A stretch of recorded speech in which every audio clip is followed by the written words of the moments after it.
Am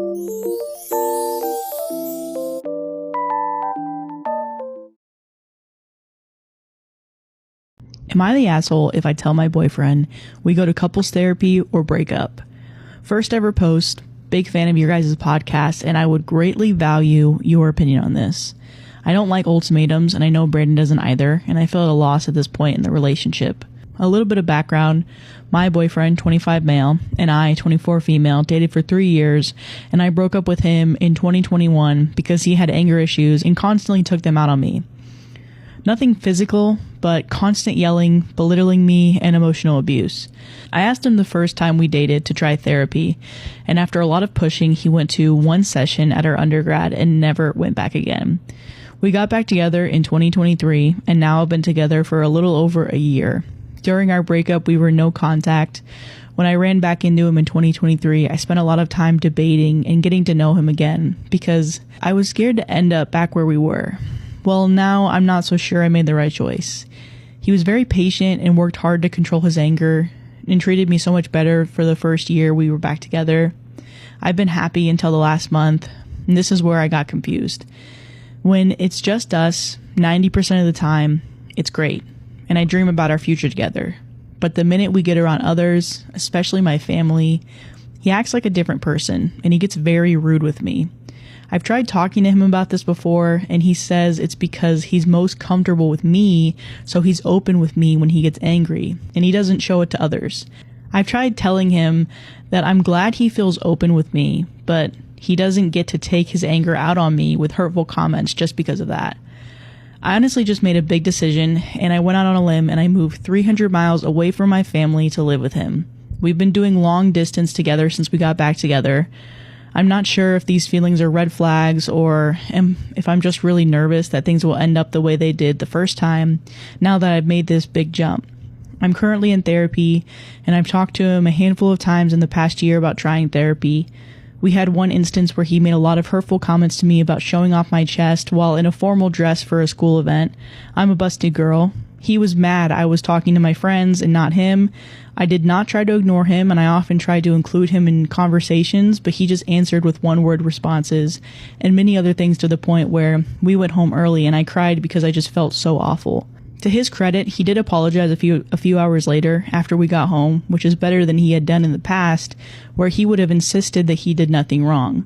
But after that incident, I stated that I wanted him to go to therapy for self-esteem and anger issues. It's been 4 months and he never went. This last weekend was really the breaking point. We had planned a lake trip back home with my family just for the weekend. We drove home. He did. He would not let me drive because, frankly, he has control issues, and I've come to realize that. He then will complain that he had to drive the whole way after I offer, and he turns me down. I'm a big fan of Taylor Swift, but I know she isn't his cup of tea, so I try to play more country, which is what he enjoys. But if I play more than 2 to 3 songs on a 6-hour drive he doesn't like, he will skip it and call my music trash. We get to the lake, and he mentions that he brought a very big bag for only one night. I was confused, and I said we're staying for 2 nights. And he instantly got angry and said no, that we had agreed to only stay one night. I brought up that I never agreed to that, and that he had brought up only wanting to stay one night, and I said I wanted to stay both, and that was the extent of the conversation. He says I never listened to him, and that he won't get good sleep since we had to share the cabin with 4 of my cousins, and that he wants to sleep at his mom's on Saturday night so we can leave early on Sunday morning since he'll be the one driving again. Again, I offer to drive, but he won't let me. I state that we drove all the way up here to see my family, and I would like to spend as much time with them as I can since we're already leaving early Sunday, and they're all staying until Sunday afternoon. He proceeds to say, I guess it doesn't matter what I want. We always have to do what you want, and storms off. I finally convince him to stay Saturday night, but he complains about it the whole time. This then turns into another ordeal, as we're supposed to pick up a U-Haul trailer Sunday morning to put 2 of my large plants in to bring back to his place. Side note, I love plants, and I have put a lot of time and effort into growing some of my plants that I'm very proud of. He tells me that he doesn't want to haul the trailer on his truck, and that a whole U-Haul trailer for 2 plants is stupid. I tried explaining to him that my plants mean a lot to me, and I would pay for his gas. I was already going to pay for the trailer on my own. We didn't get the trailer, but we are going home again for the 4th of July, and I was Googling U-Haul trailers, and when he saw that, he lost it and he started yelling. I thought we talked about this shit. And a whole U-Haul trailer for 2 plants is fucking stupid. I cut him off and I explained I was paying for it, and my plants mean a lot to me. I asked him why he didn't want to use his truck to haul it, and he wouldn't answer me. I told him the way he was talking to me made me feel like he didn't respect me or like me, and all he said was, "I'm sorry you feel that way." He then went into the other room, and about 30 minutes later came out and said, "Sorry, I was grumpy." And that was it. And he acts like nothing happened. I just feel like I'm walking on eggshells around him, because if anything doesn't go his way, or the way he thinks it should go, he loses his temper. I tried multiple times explaining to him that he needs to be more supportive of me and talk to me with respect, even when he is upset, but nothing ever changes. I don't want to give up on us, because although what I have typed isn't great, he is a hardworking, funny, and sweet man. And I will give him credit for doing better apologizing or holding his temper than he would have been the first time when we were together, but is it enough? Would I be the asshole if I tell him we need to do couples therapy, or I'm done? My boyfriend, 36 male, keeps kicking me, 29 female, out of our hotel room when we travel. Is this behavior going to get worse? My boyfriend makes significantly more than me and loves to travel. He has taken me on a few amazing trips since we started dating, which I have always been incredibly grateful for. I have sometimes covered my own flight and treated us to a few meals or showings/outings on these trips. But for the most part, he covers the majority of the costs on these trips because I don't earn a lot. I never ask him to take me on them. He usually plans them spontaneously or surprises me with them. Initially, this was incredibly fun and exciting to me, but the last couple of trips we have taken left a sour taste in my mouth. A couple months back, he surprised me with a trip to Austin for the long weekend. We had a great time until the last night, where he had been drinking. It seemed in his drunken state he had picked a fight out of nowhere, and that got spun into how I quote-unquote needed him. I reminded him that I was with him because I wanted him, not because I needed him. He kept making snide comments like, "Oh yeah, it doesn't seem that way to me," and "Look where we are because of me." I am very prideful, so I started getting pretty angry back and stormed off to our hotel room. He followed me there and continued with the needing me thing, and that I wouldn't have much without him. I don't make a ton of money, but I do well enough where I can comfortably support myself and my needs. I rebuked that I do not need him for a single thing, and he goes, "Oh yeah? Where will you sleep tonight if you don't need me?" I was taken aback and had to fight everything in me not to leave the hotel and find somewhere else to stay for the night. It was 2 a.m. at this point, and I didn't want to risk not finding somewhere and having nowhere to sleep. But I couldn't believe he was holding shelter over my head. We went to sleep. I cried all night. And then the next morning, he was incredibly embarrassed and apologetic, and blamed the alcohol. We talked for hours about it, and I truly believed he was humiliated for that behavior and forgave him and moved on. Last week, he had planned a few days in Las Vegas for us. Again, the trip was incredible, where he planned every last thing, staying in the nicest hotel, going to the best restaurants and shows. I really felt amazing that he went to so much effort to create such a great trip and memory for us. Until last night. We went to see Rufus Du Sol at XS nightclub, who we really enjoy. The night started great. We were definitely drinking a lot. Another couple approached us and wanted to join us and dance and have fun. I'm a little more open to meeting new people than him, so I was dancing with the girl and having a laugh while he chatted with the guy. Eventually, I could see that he was upset, so I went up to him and asked him what's wrong. And he basically confessed I wasn't paying enough attention to him, and he wanted to enjoy the night with just me. That is fair, and I apologized, and we separated from the other couple. But it was too late. Something in him had already snapped. I couldn't calm him down. He started calling me names like bitch, whore, etc., claiming I must want to sleep with every dude in there. And then he started on the needing him thing again. Needless to say, that night was ruined, so I went back to our room and crawled into bed. He came in drunk and slurring and saying, if I don't need him, why was I in that room? I ignored him and tried to sleep, and he kept using his towel to annoyingly hit my feet and telling me to leave and get out. I ignored it for as long as I could and then eventually got up and left. It was 5 a.m. at this point, and I was drunk and exhausted, and I sat in the elevator section of our floor and ended up passing out.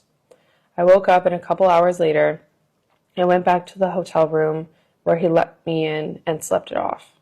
Again, the next day he was humiliated and apologized profusely and even cried a little. I dropped it just to finish the trip in peace, but I am left extremely hesitant on ever wanting to go on another trip with him. He is holding them over my head and booking them to prove this need for him, it seems like. Alcohol is fueling these thoughts to come out, but they were obviously already there. Is this red flag a definite relationship ender, or is there something he and I can work out here? I love him, and he is amazing in every other way. If this is some sort of abandonment trauma that he needs to work through, then I am willing, but I'm nervous it is just a negative personality narcissistic trait. Any advice? Well, I think she hit on the nail there with that second quote. Is there anything that she can do to work it out? It depends on the effort that she wants to put in. And him. He's and got to work him. on himself. Yeah. Title: Spilt tea. Do I continue to spill or keep it in my cup? So long story, but there are 5 kids in my family. Growing up, I, the second youngest female, had a different dad, and my younger brother had a different dad. The older 3 boys had another different dad, who was always around and so was very familiar with me and my younger brother. All 5 of us look very different. I mostly resemble my dad, and my younger bro resembles his dad. The oldest boy also resembles his dad. The other 2, not so much. Growing up, people would say that the other 2 look like a different race, and I agreed with that, but always thought, genetics are weird, so whatever. We are all adults now. The older 3 boys' dad passed away about a year ago. My grandma, who I'm not very close with, told me that the oldest was his son, but the other 2 boys have different fathers. They both grew up thinking that the man who passed away was their dad. For all intents and purposes, he was. They are grieving him, as are the rest of us. But I'm torn. Grandma indicated to me that they are in fact different races than the rest of us. Part of me thinks they should know where they come from, their culture, maybe find their biological dads. However, I don't want to break their hearts. So Thread Talk, what should I do? Whew. Oh man, that's tough. That is tough. I actually don't know about this one. I would buy the 21andMe kits. Ooh. And then I would just have everyone do them for fun. Christmas gift. 21andMe kits for everyone. Oh and my God. See the look on my mom's face. Wait, that's actually genius because it's like, oh hey, we're all 3 of us have different dads. There's 3 different dads in this family. Let's check out our backgrounds. Yeah, isn't it cool to know more about us? Spit on the stick. I like it. That's smart. You are thinking smart. Gotta think outside the box sometimes. Yeah, okay. I like it.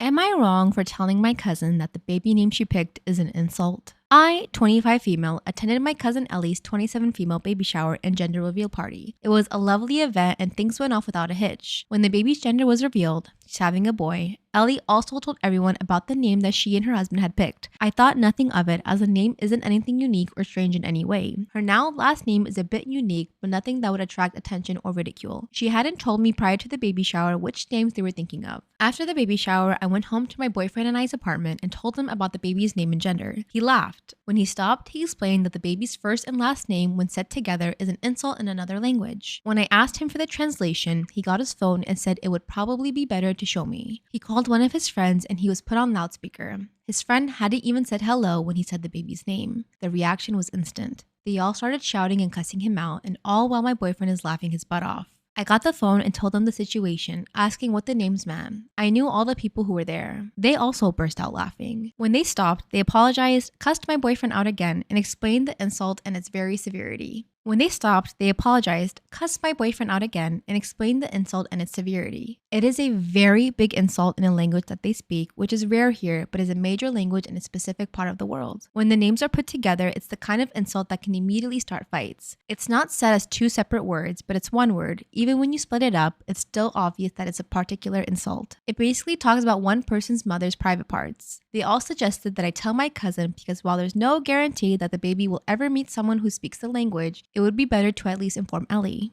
On Sunday, my boyfriend and I went to go see her with her favorite snacks, hoping that it would at least help put her in a better state of mind. We chatted and had fun, and after a while, when we saw that she was happy, we, as gently as possible, explained that the baby's name is an insult and its meaning. She was absolutely livid. Ellie yelled at us, saying that we were trying to ruin the name she had picked out and called me spiteful and jealous. We tried to explain that we meant no harm or disrespect, but she wouldn't hear us out and told us to leave. Shortly after, my family and several friends started messaging me saying I was cruel for upsetting Ellie. I don't think we did anything wrong, but the backlash is a lot. Am I the asshole?